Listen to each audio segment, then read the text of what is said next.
MP Stephen Kinnock, who joins us from Port Talbot.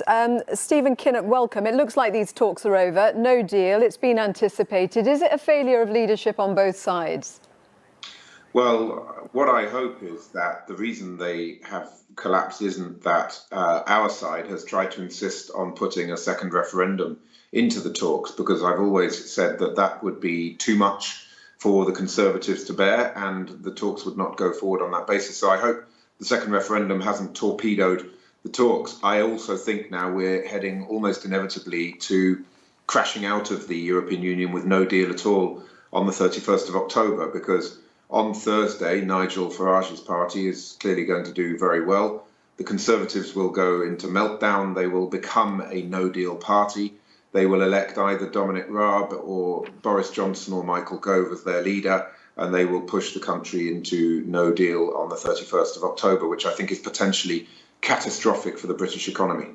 So then that is a failure of leadership by both of the main parties, isn't it? Because they have both said, Theresa May and Jeremy Corbyn, that we should not leave without a deal.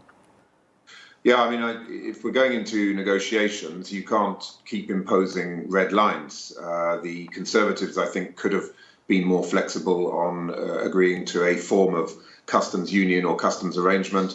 And colleagues on my side, I hope, weren't insisting on having a referendum in there as a condition, because we know that the Prime Minister was never going to whip her MPs for that. So yes, I think if you end up imposing red lines which are never going to make a negotiation work, I think that is a failure of leadership. Where does politics go from here? I mean, if the old tribes just basically they're just failing to deal with the situation that we're in now, does there need to be a kind of shake-up of who sits where, depending on their views on Brexit, primarily? Well, I really hope we can get away from single-issue politics. We need a politics which deals with public services, with the economy, with education, with the climate crisis. If we're just dominated by one single issue, that opens the door to populists and extremists, and I think that's very dangerous indeed. That's why we need to deliver a deal which gets us out of the European Union but protects the economy. I've always felt that the Norway Plus option, the European Economic Area, was the best way to do that. It respects the result of the referendum, which was to move House. Sorry to interrupt. I mean, I know you're saying what you want, but it sounds like you're also now recognising the fact that deal is just, you think, almost, just not going to happen, and we will leave without a deal.